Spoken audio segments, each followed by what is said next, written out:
YS Bharathi Reddy వైసీపీకి కడప జిల్లాలో star క్యాంపెయినర్గా మారిపోయారు. ఈమె ప్రచారం కోసం వస్తున్నారంటే జనం ఇసుకేస్తే రాలనంతగా వచ్చేస్తున్నారు. మరీ ముఖ్యంగా వైఎస్ కుటుంబానికి పెట్టని కోట అయిన పులివెందుల్లో అయితే సరే. ఇంకా చెప్పుకోవాలంటే పులివెందుల స్థానం నుంచి జగన్కు ప్రత్యర్థిగా పోటీ చేస్తున్న టీడీపీ అభ్యర్థి సతీష్ రెడ్డి స్వగ్రామం వేంపల్లెలో భారతిరెడ్డి ప్రచారం హోరెత్తుతోంది. ఇప్పటికే ఆమె పలు దఫాలుగా వార్డుల వారీగా ప్రచారం నిర్వహించారు. డ్వాక్రా మహిళలతో కలిసి ఏర్పాటు చేసిన సమావేశానికి పెద్ద ఎత్తున మహిళలు హాజరయ్యారు. ఈ మీటింగ్లో భారతిరెడ్డి జగన్ అధికారంలోకి వస్తే ప్రవేశపెట్టనున్న నవరత్న పథకాలను వివరించారు. జగనన్న కావాలా, చంద్రబాబు కావాలా అంటూ భారతిరెడ్డి ప్రశ్నిస్తే మహిళలంతా జగనే కావాలా అంటూ ఎలుగెత్తి కేకలు వేశారు. మొత్తం మీద వైఎస్ భారతి మహిళలను ఉద్దేశించి ప్రసంగించిన తీరు అందరినీ ఆకట్టుకుంది. పులివెందుల్లో ఎప్పటికీ అందుబాటులో ఉండే కుటుంబం తమదేనంటూ ఆమె మరోమారు పునరుద్ఘాటించారు.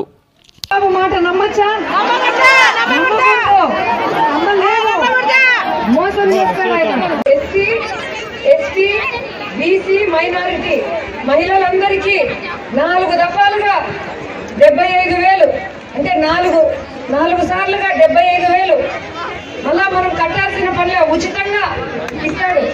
ఆ డబ్బు ఉచితంగా ఇవ్వడమే కాకుండా వాళ్ళు చెప్తున్నారు, మనం వేసే ప్రతి ఓటు రాష్ట్రానికి మనం చేసే మేలు.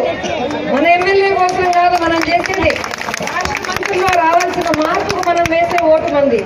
చెప్పినారు జగన్ సార్ ఇట్లా పాదయాత్ర చేస్తానప్పుడు, ఓదార్పు యాత్ర చేస్తానప్పుడు, ఎప్పుడన్నా ఇంటికి వచ్చినప్పుడు చెప్తాంటాడు, ఆడోళ్ళు ఎంతో బాధపడుతుంటారు, వాళ్ళ కొడుకులు 10వ తరగతి ఇంటర్ చదివి తాగుడు అలవాటు అవుతుంటుంది, డబ్బులు వేస్ట్ చేసుకుంటుంటారు, చదువులు మానేస్తుంటారు, చాలా బాధపడుతుంటారు, భర్తలు తాగుడుకు అలవాటై సంపాదించిన డబ్బులు మొత్తం పోగొట్టుకుంటున్నారు. దీన్ని ఎక్కడో ఒకట్లా మనం ఆడోళ్ళ జీవితాలు బాగా చేయాలని, దశల వారీగా మద్యపాన నిషేధం చేయాలని జగనన్న ఆసక్తి. జగనన్న నాయకత్వాన్ని బలపరుద్దాం, జగనన్న తెచ్చుకుందాం. లోకల్ గా మనకి ఏం సమస్యలు ఉన్నాయి కూడా అన్న వాళ్ళు అందరూ ఉండారు. ఇక్కడ పులివెందుల్లోనే మన అవినాష్ రెడ్డి ఉన్నాడు.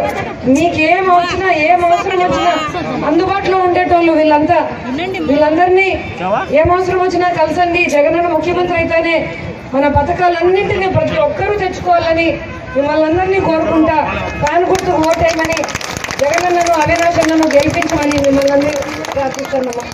నమస్తే అమ్మా.